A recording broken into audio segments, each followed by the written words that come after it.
കടമെടുപ്പ് പരിധി വർദ്ധിപ്പിക്കണമെന്ന ഹർജിയിൽ 10,000 കോടി രൂപ കൂടി അനുവദിക്കണമെന്ന് കേരള സർക്കാർ സുപ്രീം കോടതിയിൽ.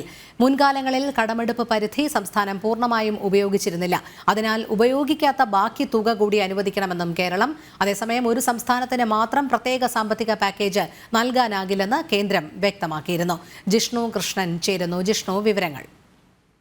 രോഹിണി, സാമ്പത്തിക പ്രതിസന്ധി മറികടക്കുന്നതിനായി കടമെടുപ്പ് പരിധി വർദ്ധിപ്പിക്കണം എന്നുള്ള കേരള സർക്കാരിന്റെ ഹർജിയാണ് സുപ്രീം കോടതിയിലുള്ളത്. ഇതിൽ കഴിഞ്ഞ തവണ വാദം നടക്കുമ്പോഴും 10,000 കോടി രൂപയെങ്കിലും, ചുരുങ്ങിയത് 10,000 കോടി രൂപയെങ്കിലും ലഭിക്കണം എന്ന് കേരളം ആവശ്യപ്പെട്ടിരുന്നു. ഇന്നും വാദം നടക്കുമ്പോൾ സമാനമായ വാദമാണ് കേരള സർക്കാരിന് വേണ്ടി അഭിഭാഷകൻ കോടതിക്ക് മുൻപിലേക്ക് വെച്ചിട്ടുള്ളത്. 10,000 കോടി രൂപ കടമെടുപ്പ് പരിധി ഉയർത്തണം. അതിൽ മറ്റ് കാര്യങ്ങളൊന്നും തന്നെ, അല്ലെങ്കിൽ അതുമായി ബന്ധപ്പെട്ട കൂടുതൽ ആവശ്യങ്ങളൊന്നും തന്നെ കേന്ദ്ര സർക്കാരിന് മുൻപിലേക്ക് വെക്കുന്നു. പക്ഷേ 10,000 കോടി രൂപ ഈ സാമ്പത്തിക പ്രതിസന്ധി മറികടക്കുന്നതിനായി അധികമായി അനുവദിക്കണം എന്നുള്ള ആവശ്യമാണ് ആവർത്തിച്ച് കേരള സർക്കാർ വ്യക്തമാക്കിയിട്ടുള്ളത്. അതിനൊരു ന്യായമായി കേരള സർക്കാർ ചൂണ്ടിക്കാട്ടുന്നത് മുൻകാലങ്ങളിൽ ഇത്തരത്തിൽ കടമെടുപ്പ് പരിധി പൂർണ്ണമായും സംസ്ഥാന സർക്കാർ ഉപയോഗിച്ചിരുന്നില്ല. അതുകൊണ്ട് അന്ന് ഉപയോഗിക്കാതിരുന്ന പരിധി ഈ ഒരു സമയത്ത് കൂട്ടി നൽകണം എന്നുള്ള ഒരു വിചിത്രമായ വാദം കൂടി കേരള സർക്കാർ മുൻപോട്ട് വെച്ചിട്ടുണ്ട്. നമുക്കറിയാം, ഓരോ സാമ്പത്തിക വർഷങ്ങളിലെയും ഈ സാമ്പത്തിക നയവും അതോടൊപ്പം ഈ കടമെടുപ്പ് പരിധിയും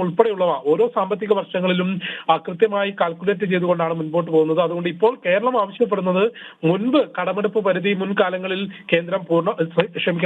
കേരള സർക്കാർ പൂർണ്ണമായും ഉപയോഗിച്ചിരുന്നില്ല. അതുകൊണ്ട് ഈ ഒരു സമയത്ത് പരിധി നീട്ടി നൽകണം എന്നൊരു അപേക്ഷയാണ് സുപ്രീം കോടതിക്ക് മുൻപിലേക്ക് കേരള സർക്കാർ വെച്ചിട്ടുള്ളത്. എന്നാൽ ഈ വിഷയത്തിൽ വളരെ കൃത്യമായ നിലപാട് കേന്ദ്ര സർക്കാർ കഴിഞ്ഞ തവണ, അതായത് മാർച്ച് 11 കേസ് പരിഗണിക്കവേ ചൂണ്ടിക്കാട്ടിയിരുന്നു. അതായത് എല്ലാ സംസ്ഥാനങ്ങളോടും ഒരേ നിലപാടാണ് ഈ വിഷയങ്ങളിൽ കേന്ദ്ര സർക്കാർ സ്വീകരിക്കുന്നത്. മാനദണ്ഡങ്ങൾ മറികടന്നുകൊണ്ട് ഒരു സംസ്ഥാനത്തിന് മാത്രം പ്രത്യേക സാമ്പത്തിക പാക്കേജ് നൽകാനാകില്ല എന്നുള്ളതും കേന്ദ്രം ചൂണ്ടിക്കാട്ടിയിരുന്നു. അപ്പം സാമ്പത്തിക പ്രതിസന്ധികൾക്ക് കാരണം കേരള സർക്കാരിന്റെ തെറ്റായ സാമ്പത്തിക നയങ്ങളാണ്. അതുകൊണ്ട് അതിന് പരിഹാരം സംസ്ഥാന സർക്കാർ തന്നെ കാണണം എന്നുള്ളതും കഴിഞ്ഞ തവണ തന്നെ കേസ് പരിഗണിക്കുമ്പോൾ കേന്ദ്രം സുപ്രീം കോടതിയിൽ വ്യക്തമാക്കിയിരുന്നു. അതുകൊണ്ട് തന്നെ ഈ വിഷയത്തിൽ ഇനി സുപ്രീം കോടതിയുടെ ഭാഗത്തുനിന്ന് എന്ത് നിരീക്ഷണം ഉണ്ടാകും എന്നുള്ളത് നോക്കിക്കാണേണ്ടതാണ്. കഴിഞ്ഞ തവണ കേന്ദ്ര സർക്കാർ അധികമായി അംഗീകരിക്കാം എന്ന് പറഞ്ഞിട്ടുള്ള 5,000 കോടി രൂപ ഒരു താൽക്കാലിക ആശ്വാസം എന്നുള്ള രീതിയിൽ കൈപ്പറ്റിക്കൂടെ എന്നുള്ളത് കേരള സർക്കാരിനോട് സുപ്രീം കോടതി ചോദിച്ചിരുന്നു. പക്ഷേ കുറഞ്ഞത് 10,000 കോടി രൂപയെങ്കിലും ലഭിക്കണമെന്ന നിലപാട്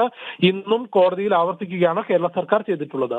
ശരി, ജിഷ്ണു കൃഷ്ണനാണ് വിവരങ്ങൾ നൽകിയത്.